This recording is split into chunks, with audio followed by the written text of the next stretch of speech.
नमस्कार मित्रांनो, आज आपण न्यायालयीन भरती प्रक्रिया सन 2018ची या ठिकाणी शिपाई पदासाठी प्रश्नपत्रिका पाहणार आहोत। सोबतच यावर्षी 2023 मध्ये शिपाई पदासाठी TCS पॅटर्ननुसार कशा प्रकारचे प्रश्न विचारले जाणार आहेत हे सुद्धा या ठिकाणी आपण पाहणार आहोत। चला तर व्हिडिओला सुरुवात करूया। पहिला प्रश्न विचारला होता, सावित्रीबाई फुले यांचे नाव कोणत्या विद्यापीठाला देण्यात आले आहे? पर्याय क्रमांक 1 मराठवाडा, कोल्हापूर, पुणे, नागपूर। या ठिकाणी योग्य उत्तर होईल पर्याय क्रमांक 3 क पुणे। या ठिकाणी सावित्रीबाई फुले या विद्यापीठाचं जुनं नाव होतं पुणे विद्यापीठ। पुणे विद्यापीठाचं नाव बदलून सावित्रीबाई फुले पुणे विद्यापीठ असं करण्यात आलं। तर सावित्रीबाई फुले म्हणजे पुणे विद्यापीठाची स्थापना 1949 रोजी झाली होती। जे सध्याचे 2023 चे कुलगुरू आहेत कारभारी विश्वनाथ। या ठिकाणी असा प्रश्न विचारला जातो की मुंबई विद्यापीठाची स्थापना कधी झाली? तर मुंबई विद्यापीठाची स्थापना 1857 साली झाली। सध्याचे कुलगुरू आहेत रवींद्र कुलकर्णी। चला पुढचा प्रश्न पाहूया। नीरा नदी खालीलपैकी कोणत्या दोन जिल्ह्यांची सीमा आहे? पुणे आणि सातारा, पुणे आणि रायगड, पुणे अहमदनगर, पुणे ठाणे।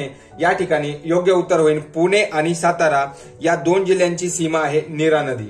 पुढचा प्रश्न पाहूया। प्रश्न तिसरा, पुणे शहरात कोणत्या दोन नद्यांचा संगम आहे? मुळा आणि भीमा, मुळा आणि मुठा, पवना आणि इंद्रायणी, मुळा नीरा। या ठिकाणी योग्य उत्तर होईल मुळा आणि मुठा या दोन नद्यांचा संगम पुणे जिल्ह्यामध्ये आहे। पुढचा प्रश्न पाहूया। खालीलपैकी कोणत्या शहरात मुंबई उच्च न्यायालयाचे खंडपीठ नाही? पणजी, औरंगाबाद, नागपूर, पुणे। या ठिकाणी योग्य उत्तर होईल पुणे। पुणे या ठिकाणी मुंबई उच्च न्यायालयाचं खंडपीठ नाही।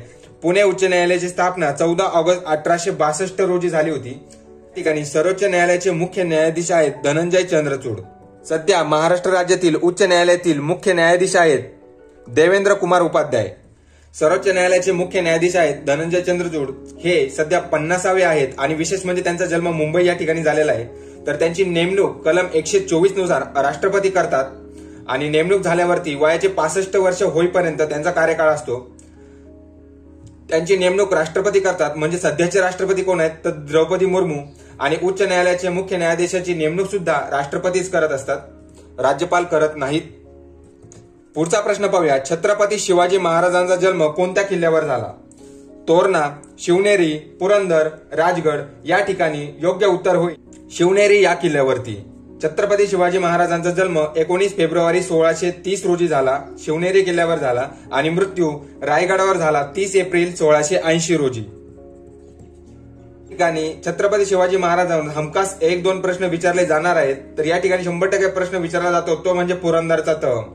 तर पुरंदरचा तह मिर्झा राजे जयसिंग आणि छत्रपती शिवाजी महाराज यांच्यात 1665 रोजी झाला।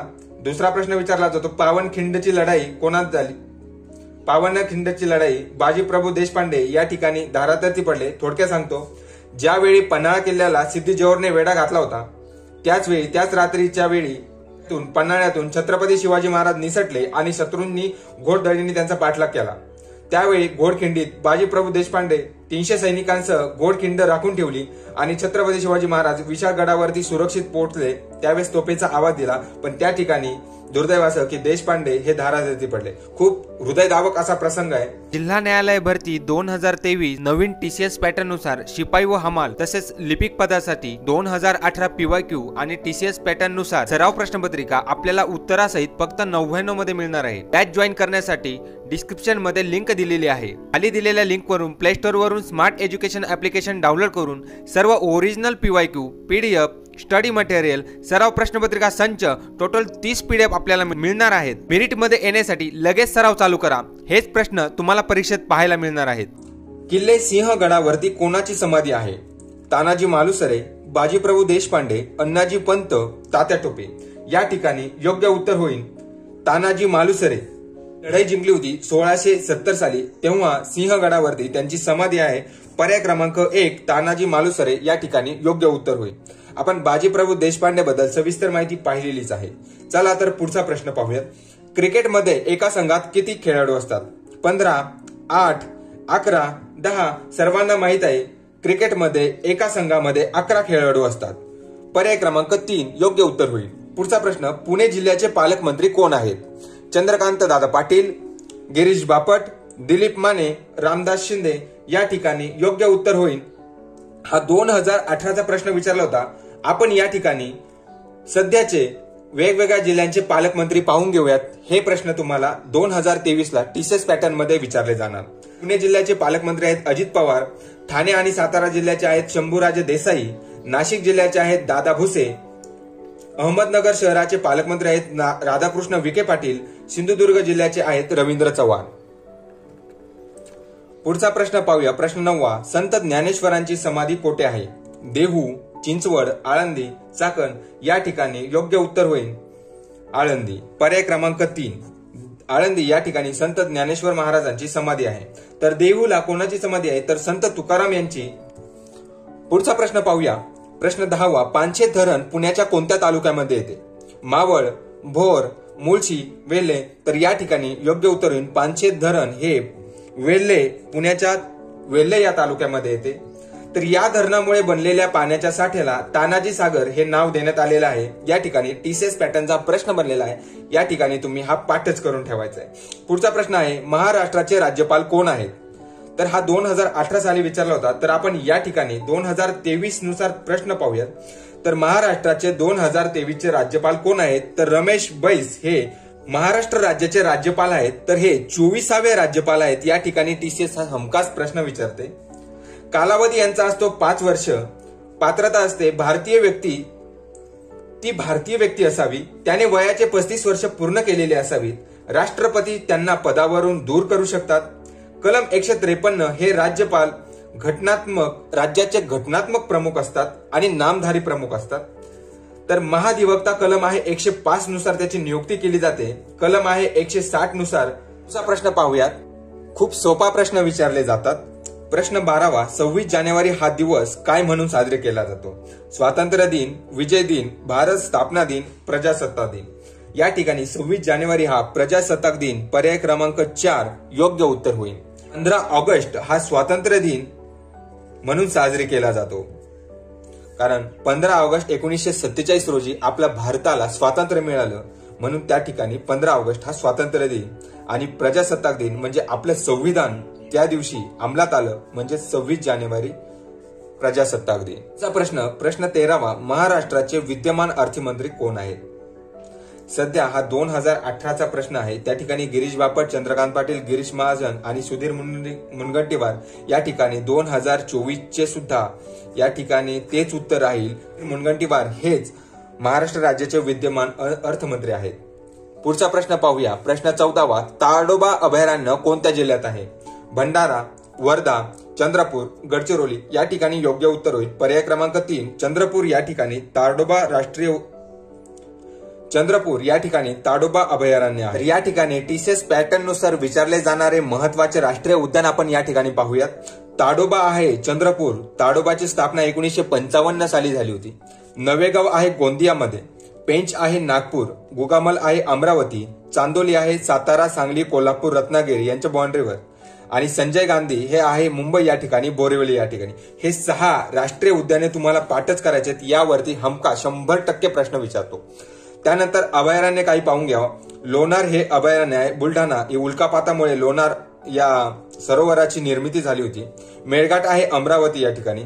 नांदूर मधवेश्वर आहे अमरावती. नरनाळा आहे अकोला. टिपेश्वर आहे यवतमाळ. चपराळा आहे गडचिरोली. आणि शेवटचा प्रश्न. भारताचे पहिले प्रधानमंत्री कोण होते? Doctor B.R. Ambedkar, Narendra Modi, Pandit Jawaharlal Nehru, doctor Rajendra Prasad. या ठिकाणी योग्य उत्तर होईल भारताचे पहिले प्रधानमंत्री आहेत पंडित जवाहरलाल नेहरू. राष्ट्रपती होते डॉक्टर राजेंद्र प्रसाद हे भारताचे पहिले राष्ट्रपती होते. सर्वांना माहीतच आहे सध्याचे प्रधानमंत्री आपले नरेंद्र मोदी आहेत आणि राष्ट्रपती आहेत द्रौपदी मुर्मू. मित्रांनो, ही झाली 2018 सालची 15 प्रश्न 30 मार्कासाठी विचारले जात होते. सध्या नवीन 2023च्या टीसीएस पॅटर्न नुसार 30 प्रश्न 30 मार्काला विचारणार आहेत. या ठिकाणी वेळ असणार आहे 30 मिनिटाचा. त्यामध्ये निगेटिव्ह मार्किंग सिस्टीम नसणार आहे आणि ही परीक्षा ऑनलाईन होणार आहे. टीसीएस पॅटर्न नुसार 2023 मध्ये शिपाई पदासाठी कसे प्रश्न विचारले जाणार आहेत ते या ठिकाणी आपण प्रश्नपत्रिका टोटल 30 प्रश्न पाहणार आहोत. महात्मा गांधींनी असहकार मागे घेण्याचा निर्णय कधी घेतला? ऑक्टोबर 1923, 2 मे 1924, मार्च 1922, फेब्रुवारी 1922. या ठिकाणी आपण टीसीएस पॅटर्न नुसार प्रश्नपत्रिका पाहणार आहोत। शिपाई या पहिला प्रश्न आहे, महात्मा गांधींनी असहकार मागे घेण्याचा निर्णय कधी घेतला? ऑक्टोबर 1923, 2 मे 1922, 14 मार्च 1922 तर 2 फेब्रुवारी 1922 या ठिकाणी योग्य उत्तर होईल पर्याय क्रमांक 4 फेब्रुवारी 1922 रोजी। प्रश्न दुसरा, सध्या महाराष्ट्र राज्यातील उच्च न्यायालयातील मुख्य न्यायाधीश कोण आहेत? दीपांकर दत्ता, नितीन आर बोरकर, धनंजय चंद्रचूड या ठिकाणी योग्य उत्तर होईल पर्याय क्रमांक 4 देवेंद्र कुमार उपाध्याय हे सध्या महाराष्ट्र राज्यातील उच्च न्यायालयाचे मुख्य न्यायाधीश आहेत आणि सर्वोच्च न्यायालयाचे मुख्य न्यायाधीश आहेत धनंजय चंद्रचूड। या ठिकाणी पुढचा प्रश्न पाहूया, शोधक समाजाची स्थापना कोणी केली?